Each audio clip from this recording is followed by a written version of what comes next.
సమాజ శ్రేయస్సు కోసం అహర్నిశలు పనిచేసే మీడియా ప్రతినిధులకు ప్రభుత్వం అండగా నిలుస్తుందని, వారి సమస్యలను పరిష్కరించేందుకు కృషి చేస్తుందని టీడీపీ రాష్ట్ర అధికార ప్రతినిధి పిఠాపురం మాజీ ఎమ్మెల్యే వర్మ, జనసేన పార్టీ పిఠాపురం నియోజకవర్గ ఇన్ఛార్జ్ మరెడ్డి శ్రీనివాస్ పేర్కొన్నారు.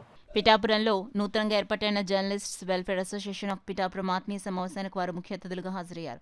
పిఠాపురం నర్సింగపురం రోడ్లోని ఒక తోటలో ఏర్పాటు చేసిన కార్యక్రమానికి మాజీ MLA Varma, Janasena incharge Mareddy Srinivas, doctor Jyothula Srinivas పలువురు అధికారులు హాజరయ్యారు. ముందుగా నూతనంగా ఏర్పాటైన జర్నలిస్ట్స్ అసోసియేషన్కు సంబంధించిన లోగోను మాజీ ఎమ్మెల్యే వర్మ, మరెడ్డి శ్రీనివాస్ ఆవిష్కరించారు. అనంతరం వర్మను, మరెడ్డి శ్రీనివాస్ను, డాక్టర్ జ్యోతుల శ్రీనివాస్ను, పలువురు అధికారులను అసోసియేషన్ తరపున ఘనంగా సత్కరించి జ్ఞాపికలు అందించారు. ఈ సందర్భంగా కార్యక్రమాన్ని ఉద్దేశించి మాజీ ఎమ్మెల్యే వర్మ, మరెడ్డి శ్రీనివాస్, డాక్టర్ జ్యోతుల శ్రీనివాస్ మాట్లాడారు. నియోజకవర్గంలోని 2 మున్సిపాలిటీలు, 3 మండలాలకు చెందిన ప్రింట్ అండ్ ఎలక్ట్రానిక్ మీడియా ప్రతినిధులు పాల్గొన్నారు. వెళ్తా ఉన్నాం. ఎప్పుడైనా ఒక ఐక్యతగా ఒక అసోసియేషన్ పెట్టుకోవడం కూడా మంచిదే. మీకు కూడా ఎలక్షన్ ముందు, కళ్యాణ్ గారి ఎలక్షన్ ముందు కూటమి క్యాండిడేట్గా డిక్లేర్ అయ్యాక ఇళ్ల స్థలాల గురించి కూడా అడిగారు. మన వాళ్ళు 7 వచ్చి అడిగారు. ఇదివరకు కూడా అడిగారు. అడిగినప్పుడు ఏమైందంటే, అది ఎలక్షన్ ముందు అడగడం వల్ల సమయం కుదరక అప్పుడు ఆర్టీఓ రాజ్కుమార్ గారు ఆవిడ లీవ్లో వెళ్ళడం వల్ల మొత్తం మీద అది ఆగిపోయినాయి.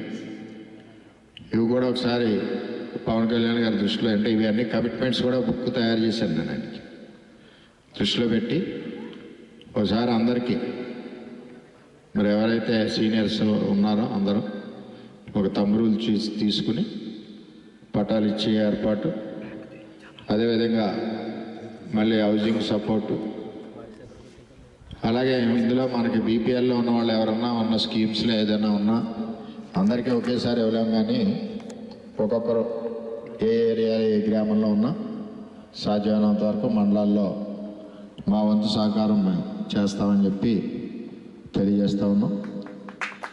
అలాగే ప్రభుత్వ పరంగా కూటమి గవర్నమెంట్లో ఆల్రెడీ చంద్రబాబు నాయుడు గారు మరి ఎప్పుడు కూడా ప్రెస్ అంటే చాలా ఇంట్రెస్ట్గా ఉంటారు. రాష్ట్ర వ్యాప్తంగా చేసే కార్యక్రమాలు కూడా వాళ్ళు కూడా చేస్తారని తెలియజేస్తూ,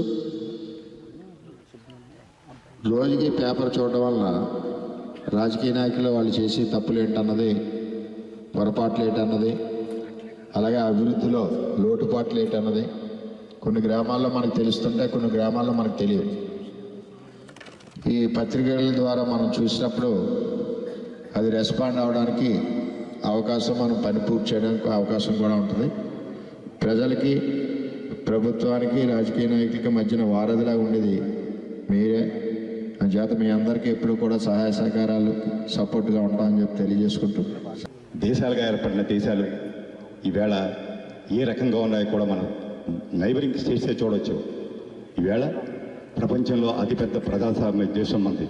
మనకు ఆ కాంటెంపరీలో అన్పారలల్, ఇంత పెద్ద జనాభాతో ఇన్ని సంవత్సరాలు ఈ ప్రజాస్వామ్యం ఇలా నిలబడిందంటే అందులో ఈ పత్రికా రంగం కానీ, ఎలక్ట్రానిక్ మీడియా కానీ వాళ్ళు పోషించినటువంటి పాత్ర అసామాన్యమైనది. అందులో ఇక విలేకరులు అయితే మీరు పడ్డ కష్టాలు కానీ, మీరు వచ్చే శ్రమ కానీ, రాత్రి లేదు పగలు లేదు. అప్పుడప్పుడు మన ఉప ముఖ్యమంత్రి పవన్ కళ్యాణ్ సార్ మీడియా కవరేజ్లో మీరు చేస్తున్న సాహసాలు, మీరు పడుతున్న కష్టాలు కానీ నిజంగా కూడా అప్పుడప్పుడు అనుకుంటాను, ఏంటంటే నిజంగా కూడా ఇందులో మరి ఎంతమందికి జీతం వచ్చారంటే నాకు తెలియదు. అసలు మెజారిటీ కేసులో ఉండవనే నాకు తెలుసు. ఇటువంటి క్లిష్ట పరిస్థితుల్లో కూడా ఎంత విశిష్టమైనటువంటి సేవలు చేస్తున్న మీరందరూ కూడా అభినందనీయులు. దురదృష్టం ఏంటంటే అన్ని వ్యవస్థల్లో ఎలాగా తప్పులు ప్రస్తుపట్టే అదేవిధంగా దాని తాలూకు అవలక్షణాలు కూడా మన పత్రికా రంగంలో ఇందులో కూడా చొరబడ్డాయి. అయినప్పటికీ కూడా ఇంకా నిలబడి ఈ ప్రజాస్వామ్య పరిరక్షణలో మీరు పోషిస్తున్నటువంటి పాత్ర చాలా చాలా అభినందనీయం. తప్పకుండా మీ కృషి ఎప్పటికీ కూడా పోదు. మీ మూలంగా ఎన్నో సమస్యలు బయటకు వస్తాయి, ఎన్నో కుంభకోణాలు బయటకు వస్తాయి. వారన్నింటి కూడా ప్రత్యక్ష సాక్షి భూతాలు మీరే. ఇటువంటి ఈ నేపథ్యంలో మీరంతా ఐకమత్యంగా ఈ పిఠాపురంకై ఎవరైతే ముఖ్య ఛానల్స్ ఉన్నారో,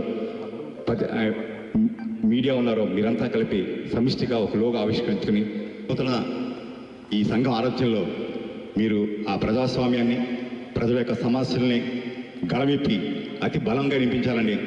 మేమెప్పుడు కూడా అధికారంలో ఉన్న ఎన్డీఏ ప్రభుత్వం, చంద్రబాబు నాయుడు నేతృత్వంలో ఉన్న ప్రభుత్వం కూడా ఏ విమర్శకన్నా మేము సిద్ధం, సత్విమర్శ దేనన్నా మేము స్వీకరిస్తాం, దానికి దిద్దుబాటు చర్యలు చేయడానికి మీ అన్ని వేళలా సిద్ధంగా ఉంటామని చెప్పి మరొక్కసారి మిమ్మల్ని అందరినీ హృదయపూర్వకంగా అభినందిస్తూ